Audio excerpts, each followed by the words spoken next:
Alright, today we're going to talk about Chapter 5 from our Studying Engineering book. And this chapter is about making the learning process work for you. So we're going to look at ways to increase our reading comprehension for problem solving, organizing our learning, taking tests, and making effective use of our peers. So reading for comprehension. So this is the type of reading where you want to retain information and truly understand it. So we're going to look at what you should do before you read, while you read, and after you read. So before you read, you should establish a purpose for the reading. So let's use physics as our example. So we're going to study a section in physics, and so we want to, before we read, we want to establish a purpose. So we're studying kinetic friction. And before I start reading, I want my purpose is to understand kinetic friction and accomplish an example based on that principle and get it correct. So one of the things they suggest is to survey or skim the reading first. So literally flip through the pages you're about to read. Take your finger and go from top left to bottom right and kind of scan for keywords, scan for pictures. Get a feel for how the material is about to be presented to you. Then make a list of questions to be answered. So what is kinetic friction? What does it do? What does it mean in the real world? How does it work? So try to generate questions that you hope to answer from reading the section. While you read, you want to read actively. So what this means is you want to be in that moment reading, thinking about what you're reading, really letting it sink in. So this is not the time to daydream or wonder about what you're going to do later or all the things you have to get done in other aspects of your life. This is the time to think about physics. You want to focus on understanding the concepts, and especially in the hard sciences, which I think is where you have to really focus on reading actively for comprehension. The concepts are key. So how is friction expressed in the natural world? And the concept of molecules scraping against each other kind of thing, the forces that interact when bodies are in motion, that sort of thing. Especially in hard sciences and engineering, you have to take your time. You cannot read a hard science textbook like you read a novel. So you might be able to sit down and read a novel and you're doing a couple pages per minute. In engineering and in the harder sciences, it may be how many minutes per page instead of pages per minute. So as you're reading, you should write down any questions that you don't understand or that you cannot answer from reading the current section. And assuming that you've read all the other sections up to that point, it has not been addressed yet. And those are the sorts of things that you'd want to bring up in class.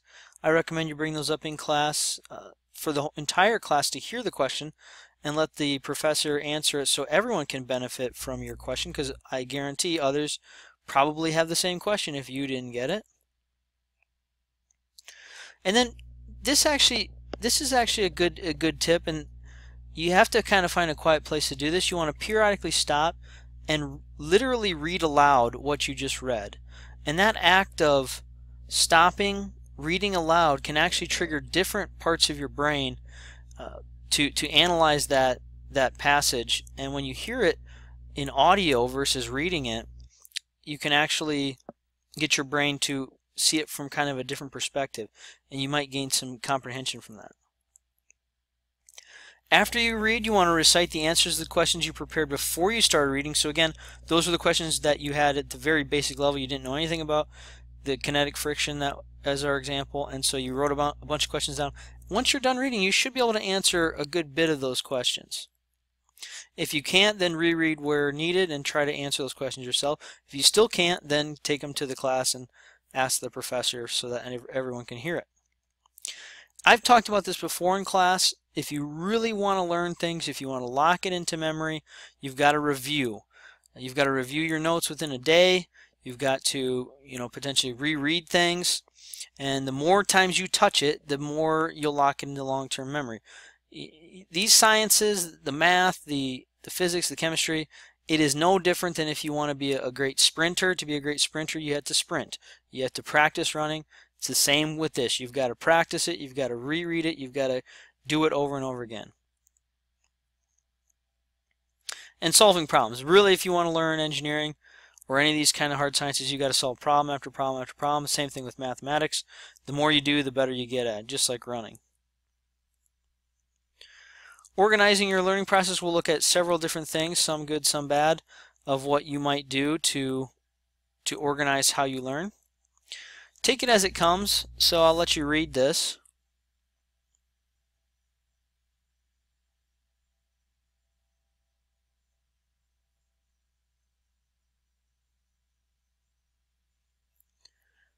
This is a key thing, and what happens to a lot of people in math especially, and in the hard sciences and engineering, is they get behind. So they start this semester and they might do a decent job of reading and keeping up, but then they kind of get involved in other things, and then they miss a section, or they don't read a chapter, and then all of a sudden they're in chapter 4, but they didn't really do chapter 2 or 3, and you start to dig yourself a hole. And let me tell you, that's tough to get out of, especially in these sorts of subjects. So you want to master a topic, then master the next topic, and so on, and you want to stay lockstep with the syllabus so that you're always going to class prepared to learn something new, and you're not trying to play catch up. Procrastination, so choosing to put off something we know we should do now, but instead we find easier, more fun things to do. Everybody does it. Anyone who says they don't is probably lying to you, because we all do it. The key is to minimize this. So we've got to, understand that it's hard work. It's hard work to be a good math student and a good physics student and a good chemistry student and a good engineering student. And so we've got to put in the work, and we've just got to do it. And that does mean we have to put off other things that might be more enjoyable. The sign of successful people is the ability to put off pleasures now for future pleasures. And oftentimes they put off pleasure now for, in place of that, they put hard work in.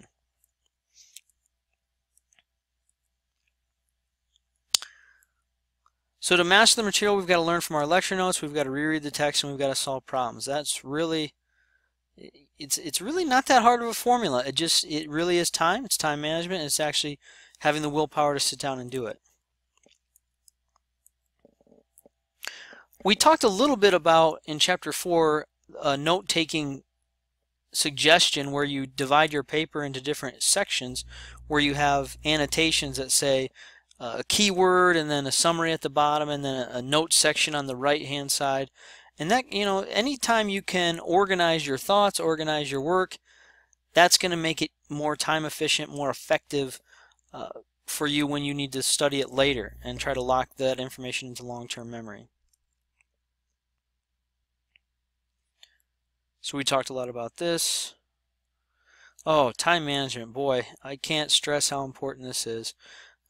I think anyone who gets to a certain, every single human being gets to a certain age where they realize time is truly the most valuable resource on the planet, and it's easy to waste that resource.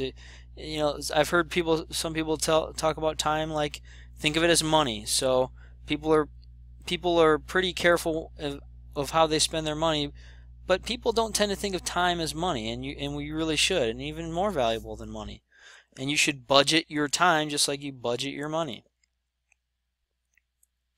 Oh, let me hit this last one here. Make a serious commitment to your study time. So what I've suggested when I've taught students about time management in previous courses is to literally make a grid. Microsoft Excel works well for this, and you put on there, I use 15-minute increments from the time you get up till the time you go to bed, and fill that grid up and actually put it on the grid. I'm going to study this topic from 2 in the afternoon till 3 in the afternoon, and I'm going to study this topic from 5 to 6. And you schedule when you're going to eat, you schedule when you're going to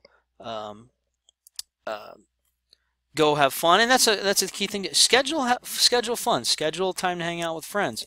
But you should try to actually map out your time. It's a really good way to see where you're spending your time, and you can try to really maximize your time And what the amazing thing about this is, you will actually spend, if you get good at this, you will spend less time studying and and working on things, because you'll be doing the right sorts of things. You'll be reading, you'll be learning things more effectively, so that it won't take you as long to study. It takes a while to build up, but after a while you'll gain efficiencies, and that's really valuable. So once you schedule your study time, you can actually see if you're overextended. There's plenty of students that have part-time jobs and they're taking a lot of credit hours, and they've got to help out around the house or family or with roommates or whatever, and they still want to have social time. When you start adding those things up, you're going to quickly see if you're overextended or not. You're also more likely to keep up in your classes. If you schedule time in instead of waiting till the last minute in every class to do something, if you're doing things ahead of time, you're going to keep up in all your classes. And then I don't think a lot of students, when I ask them and they're serious and they're honest, it's easy just to tell a teacher what they want to hear. If they ask you how much did you study for this, and you can just easily say, oh, 20 hours. But you're just lying to yourself. So this is about being honest with yourself to better yourself. This is going to help tell you how much you're actually studying. And as I've talked about in all my classes, it's about 2 hours for every credit hour. So if you're not, if it's a 4 credit hour physics course and you're not putting in 8 hours on top of that 4, so a total of 12 hours a week, there's a good chance that you're probably getting behind. And you'll learn what you can do and you can't do. So if you take 18 credit hours and you budget this time and you're trying your best and you just figure, I'm killing myself here, well, then take 16. Drop it down, so that'll help you really be realistic with your college goals. And as I mentioned, you'll feel like you have more time. It's kind of amazing when you start to actually budget this and spend it like you would spend money. You start to realize, wow, I've actually got everything done I need to get done for this week or this day, and now I have extra time to do other things. It's pretty nice. And you just won't be stressed out, which is huge. How many hours should you study? Well, it is dependent on the class, how difficult the course is. So the general rule of thumb is 2 hours per credit hour, but you might find in physics you need 3 hours per credit hour. Then you might find in political science or economics or history you only need 1 hour. So, balance that out. For the more difficult hard science classes, you might need more. And that's not necessarily bad. It's just be realistic about it. Make sure you figure that out, what you need for yourself. How good of a student you are. So some things may come naturally to you. So math may come naturally to you. You might not have to spend as much time on it. And then how well prepared you are for the course. So having done the prereqs for the course, having mastered that material, can really make a huge difference when you're faced with difficult course material. And then obviously the grade you want. So I think you should all want A's in all your classes, but you have to make that decision yourself. If you're willing to take B's, or if you're fine with a C in a particular course, that's obviously going to affect how much time you have to put in. I will say, however, if you're not shooting for A's or at least B's, you will start to close doors. You'll start to close doors for grad school. You'll start to close doors for the good jobs, the great jobs. So just keep that in mind. So make up a weekly schedule. So I kind of mentioned this. Use an Excel file or some kind of table in Word and put in all your classes, your meetings, your part-time work, your meals, your leisure time, your study time, your sleep. Don't put in your sleep. You can pretty much make this a day thing. So like 8 a.m. to 10 p.m. or whatever your schedule is. Put in a nap if you want. You could schedule an hour nap or something like that. Scheduling it though is a great way to lock it in. Let's see. Preparing for tests, you got to schedule time for review. You got to try to scope out tests. So try to get a sense of what material is likely to be on it. Actually practice doing problems under time pressure. I don't think a lot of students do this, and then they're shocked on the test when they it takes them 5 minutes to do a problem that should take them 2. A lot of times practice can really help with that.